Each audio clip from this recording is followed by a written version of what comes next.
Hey everybody, it's Dean Guccione for Tomorrow's Firefighter, and I've created this video training series to help you significantly improve your firefighter panel interview score. So without further ado, let's get right into this week's topic.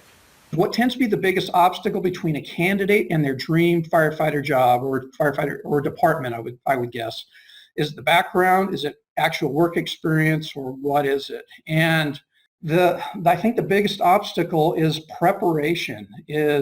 Most candidates are not prepared going into their interview, and that's a huge stumbling block. And that's why I do what I do here, and that's why I'm helping all you guys, because I saw in the last 20 of my 30-year career how ill prepared 99% of the candidates were coming through the door, and I thought, holy cow, man! All these candidates have so much potential, and they're great people. They just have no idea how to properly talk about themselves in an interview setting that is going to make them stand out and make the interview panel want to hire them. So that's why I'm here, and I think that is the biggest stumbling block. And then just to be more specific, if they have prepared, a lot of times candidates tend to not be concise with their answers and give a lot of information and be concise in that 2 to 3 minute burst.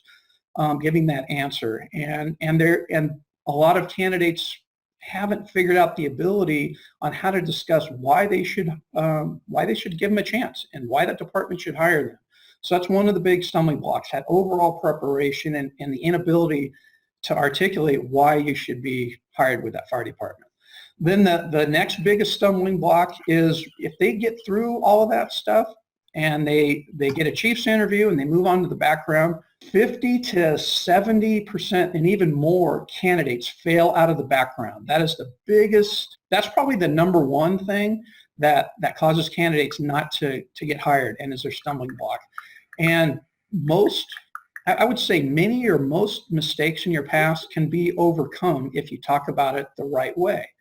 So talking about those mistakes in the right way is just real quickly, I talked about that in the program, but just real quickly, it's taking responsibility for your mistake. And I talked to some guys they're about some mistakes that they've made. I'm not going to mention any names, but they've said, this mistake I made, and maybe getting caught and having to go through that process of dealing with that mistake through the legal system, whatever. They're going, man, this is like one of the best things that ever happened to me, because the lessons that I learned from this were enormous. One, you learn that, hey, man, this can really destroy your chances of ever becoming a firefighter. Okay, so that's kind of the big thing. But the second thing is just it messes up your life. And having that attitude of, man, getting caught or whatever was the best thing that happened to me, because it changed the trajectory of my life. I was going down this path, and it stopped me in my tracks. And now I'm going down,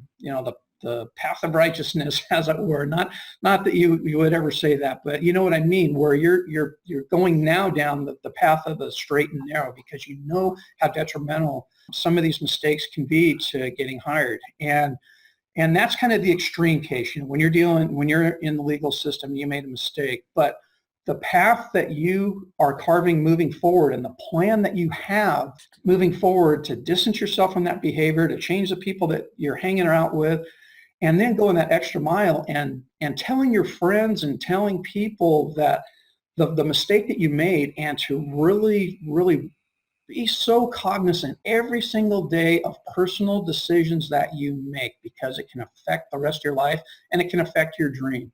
And when you talk like that to the investigator, all right, everybody's assigned an investigator, a background investigator, and you tell them those lessons that you learned and the direction now that you have for your life, and that it was a horrible mistake, you were immature, you were a dumb kid or whatever, and significant amount of time's gone by, 5-10 years. Those mistakes can be overcome by discussing it in that way. So that's something that people going through backgrounds have no idea. They're inconsistent in their answers. If you are the least bit inconsistent on your answers going through the background, you're going to fail, because you'll be construed as not telling the truth or as construed as a liar. And there's thousands of candidates to choose from. So that's why at least half of all candidates going through the background fail, because they were inconsistent on their answers.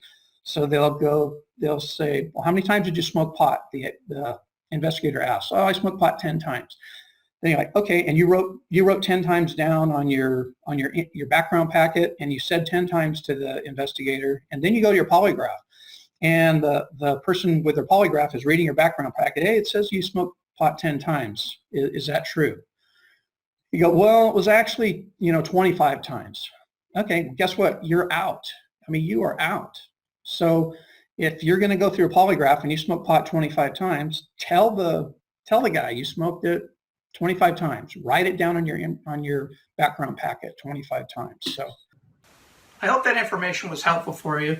And if you liked it, leave a comment down below. If you didn't like it, leave a comment as well. Either way, I'd like to hear your feedback on what you thought about this.